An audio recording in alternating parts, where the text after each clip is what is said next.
Hey, Husker fans, Sam McKewon along with Evan Bland, part of our Spring Forward spring football coverage this week.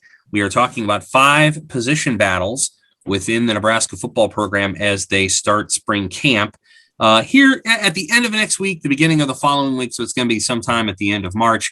And we want to start with 5 position battles. I have set running back aside. We're not going to talk about that particular position too in depth, just because I think that position is a unique one all unto itself, and we'll have a video at a later time. So we're going to talk about 5 positions within the program that seem pretty interesting to me.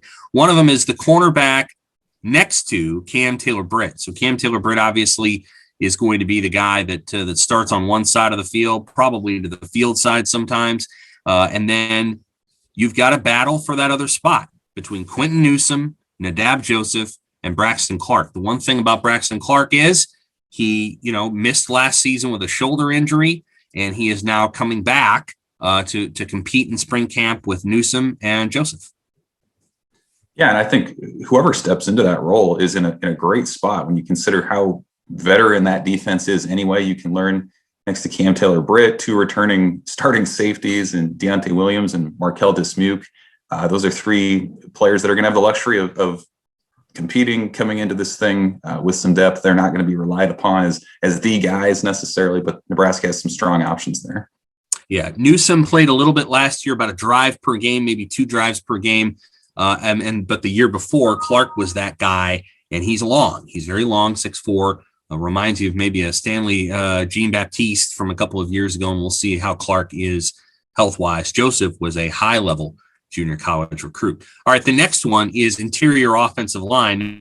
Cam Jurgens is probably going to start at center, presuming that he's fixed all his snapping issues. But beyond that, you've got really heated competition for guard. Now, the presumption is Ethan Piper is going to win one of those jobs, but I'll tell you, he's got a lot of competition, starting with Brock Bando, Trent Hickson. Obviously, they have to find another guard. Nuri Nwili is a guy to watch. Henry Lutovsky, who's just come in. Matt Sichterman, who's played a little bit of tackle. It should be a robust battle for those guard spots. Yeah, absolutely. There's so much depth there. I mean, Trent Hickson started a full season not all that long ago. Sichterman, Bando, these guys have been in the program 4 and 5 years. It feels like it's been a long time since we've been able to talk about Nebraska's offensive line with considerable depth where they can go 10, 12 guys deep. They feel like they have someone that they can plug in for the first time in quite a while and not miss a beat. I think the tackle spots are pretty well set between Bryce Benhart and Turner Corcoran. I think those are going to be your 2 starters. They're young, but I think they've got a lot of talent. Third one is a fun one, wide receiver. Not just because we have some sense of who the wide receivers will be.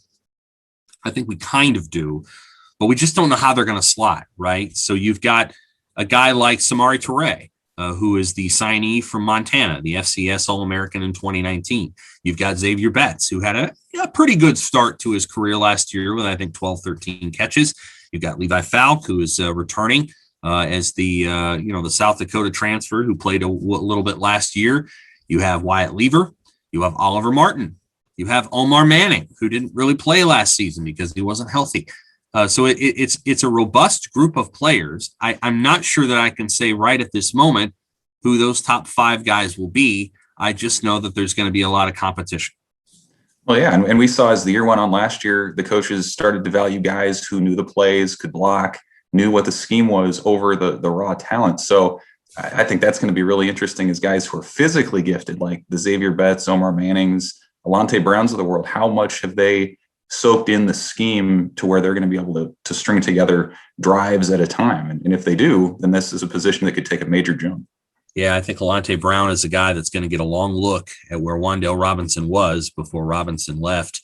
Will Nixon is another one. Remember Will Nixon's name. He played a little bit of running back in high school. He tore his ACL last summer. I think he had a knee injury last summer. I don't know if it was his ACL, but it was a knee injury. And he spent the year rehabbing it, and he should be back in spring. The coaches really liked Nixon before he got hurt. The next one is inside linebacker. Yes, that's right. There's a presumption that because you have 2 starters back in Will Honus and Luke Reimer, that those guys are going to pencil in, but I'm not so sure. I think Luke Reimer and Will Honus will be pushed hard by Nick Henrich, who can also play a little bit of outside linebacker. And, of course, the Northern Iowa transfer, Chris Kolarevich, or Kolarevich. We have to find out exactly how to say his name. I've heard it a couple of different ways, but Nebraska's got a good situation there, but I think it's going to be really competitive. I think the presumption that Honus and Reimer are going to start automatically is a little premature.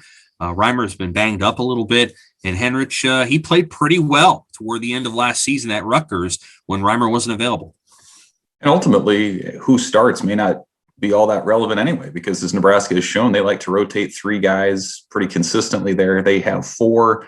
Henrich was a guy who moved over from outside to inside out of necessity last year. Maybe that's something that sticks. Maybe he becomes more of a Colin Miller type who's able to go inside and outside as necessary. But they do have the depth, and as many snaps as the defense takes, especially at that position, it's important to have some extra bodies there. They've got some nice pieces behind those 4 too. I like Garrett Snodgrass.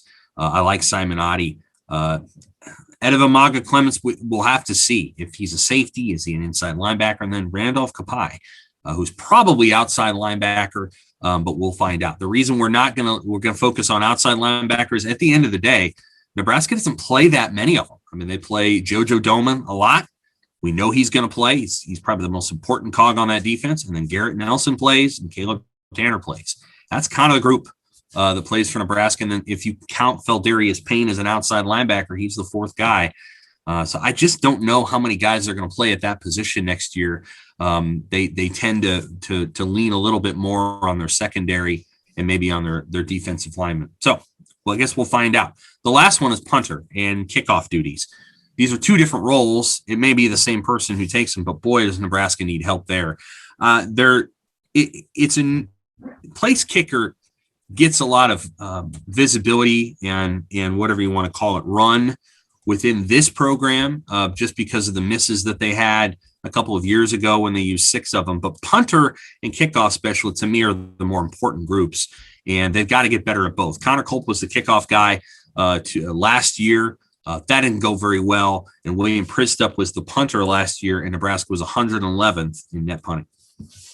Right. And they gave a scholarship to Daniel Cerny from Australia for a reason. The coaches believe in that kid and his ability to come in and make a difference right away. He had that injury preseason, so we'll see how he steps in. And, it seems like it's been a couple of years since Nebraska's had a guy who can boom a ball through the end zone and avoid the other team's best kickoff returner. Maybe Kellen Meyer from Ord is that guy. Maybe it's somebody else who's already on the roster, but it's definitely a position Nebraska needs to shore up, and they hope finally they have maybe the options to find someone who can come through for them. Yeah, it's been a while since they've had a guy that could really boot it through the end zone. Lightbourne wasn't bad. Mauro Bondi was pretty good too. It's been a long time since they've had Adi Kunalik, who was able to do that just about every time except for one in the 2009 Big 12 championship. All right, Husker fans, that is our 5 position battles to watch. We will be back with more. Thanks for listening.